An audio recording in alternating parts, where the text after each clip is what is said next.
Good morning, Idaho. Hope you're having a wonderful morning, afternoon, or evening, depending on when you're listening to this. Welcome to the Local Yokel Idaho podcast, where we talk about what is going on in the wonderful state of Idaho. Now, moving to something that is related to liquid and something that then converts it into electricity. Idaho Water Resource Board approves $11 million in aging infrastructure grants. This comes by KTVB7 by staff. The Idaho Water Resource Board has given the green light to 19 new aging infrastructure grants, or AIG, allocating a total of $11 million to the improvement and security of aging water infrastructure in Idaho's dams. This significant investment will be used to modernize and secure the state's water infrastructure, ensuring the continued functionality and safety of these critical facilities. The board's decision was followed by a tour of the historic Swan Falls Dam, led by officials from the Idaho Power Company. Swan Falls Dam, for context, was the first dam built on the Snake River in 1901, so it's been around for a little bit, has remained in operation due to diligent upkeep, and was updated in 1994. The dam, which originally had 10 generators producing 10,400 kilowatts of electricity, now boasts 2 hydro generators that produce 27,170 kilowatts of electricity. The approved projects span across various locations in Idaho,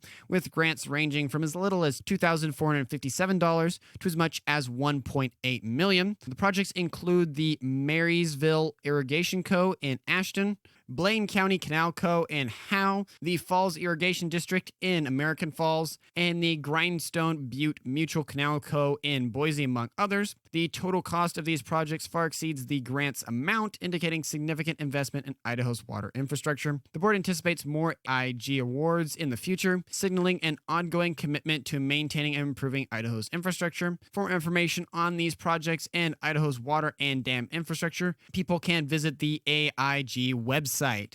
Which, this is a topic that I know can be a little hot buttonish, and at some point I have it on the docket to do some more deeper research as we get closer to the legislative session. Some people, environmentalists in particular, I've said that the dams are not a good thing because of the wildlife and everything else. I would appeal to you that if you go out and look and research it, across the United States, Idaho has some of the cheapest and, I would add, most reliable power in the country. Regularly back east, you hear of power outages and issues and stuff, but here in Idaho, specifically in the high populous area, I know up north with the snow and stuff, you can have more down power lines and outages and stuff. But overall, compared to other states in our population, we have some of the most reliable and cheap power in the country. And I would argue a lot of that comes from all of the hydro infrastructure that we invested in over the last couple of years and keep investing in, that it gives us, I would argue, the most renewable type of energy possible. Plus, there's tons of fishing that the dams create. I want that fishing. As I am a environmentalist at heart, I love going and catching those fish and returning them. So the dams are a good thing. Returning them through a natural process of changing matter into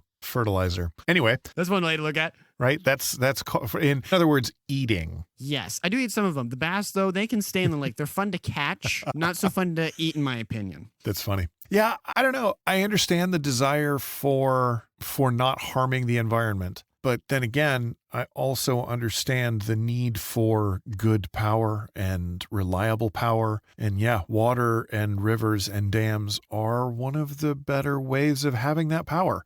So maybe it would make sense for some people to do some studies about these things. But man, as we as humans increase our need for power, we need to increase our ability to capture power. And hydro seems like one of the best types of power generation, like you were saying. Yes, it might have some environmental impacts. I would be curious of what those are, though. Because, yeah, when you create a dam, you create a whole new ecosystem. And so, yeah, obviously, the old ecosystem is ruined and destroyed. But is that necessarily a bad thing? I don't know. Because as humans, we're always going to change the area where we live just by living in it. Animals change the area they live by living in it. Like this is a normal thing. Even the indigenous peoples, they changed the world that they lived in. They built huts, or they put up teepees, or they walked through an area. So we're going to affect things, and it's going to happen. So you can't just say, well, leave it the way it is. I'm sorry, even if you exterminate the entire human race, the world will still change based on the things that live in the world. So the only way to make a truly static environment is to kill everything. And I don't think we want that. That seems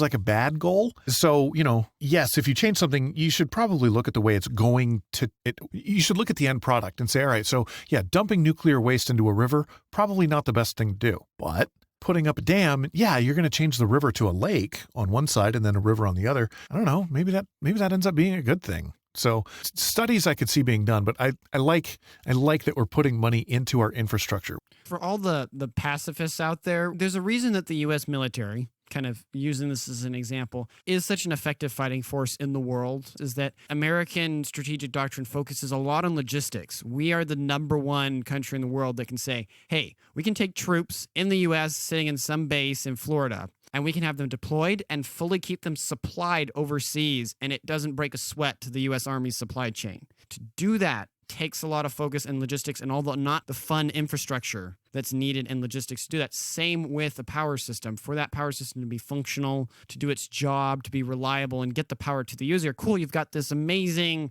say, you get your dream nuclear plant or even fusion plant in the future or whatever. It doesn't matter if all the power lines are going out to everyone to get that power suck and no one can hook into it and it's unreliable and everything. You see that in third world countries where, say, yeah, that third world country gets an investment from some humanitarian group or from the U.S. or something, and they build a big coal plant or natural gas plant or you name it, whatever. But the population can't really use it because the infrastructure to get the power to the consumers isn't there. They can't get it and it's not reliable, so they don't rely on the grid any. They rely on their own means. Now, something that I think you could see, and you're seeing it more and more, and I hope it grows, and I don't think you'll ever see the complete abandonment of full-on power grids and utility companies, but for high populous areas, I think you're just going to only see it grow, which Elon is a champion of this, and I don't know if you've heard of him talking about this, John. It's called a virtual power grid. And so what that means is as more modern homes all have solar, right? They've got solar panels on their roofs, and more houses, more and more and more. And, if I ever get one and have the money, I'm going to put one in, also have big like house-sized power banks, right? In the garage or outside or something that are storing energy, either their big deep cycle batteries or their lithium ion battery walls or whatever. What you can do is all those walls and all those houses can hook together onto the grid, and then they can all talk to each other and distribute the load throughout the community for the power needed. And so instead of having a centralized like power plant that we've been used to, you have these virtual grids that are just sharing power across the entire system. They've been toying around with that in Australia where they've had really bad power problems, and with the help of Elon and some power walls and different stuff. And they've cut, I think, their blackout issues, if I remember correctly, it's like 80 or 70%. And I could see that in more populated areas. Obviously in rural, you can't do that because there's only like 5 or 6 houses maybe near you, or maybe even only 2. So you're going to need to rely on that big power generation to fill that gap. Yeah. But even still, in those rural areas, you have more space for doing smaller solar plants. But yeah, you'd probably still need something. Like each town would have its own little like small nuclear engine. Maybe like each little small town has a nuclear reactor or something like that. Something, or whatever type of power is most efficient, be it nuclear or hydro, or, if you're in the Southwest, then solar, because that's always there in the Southwest. So yeah, no, I like that idea. But anyway, very encouraging to see the investment there, that Idaho is not shrinking from keeping our dams up to date, which is our main generation of power here in the state. So very encouraging to see, and it'll be interesting to see how those dollars are spent and what improvements that will have on the grid as a whole here in Idaho.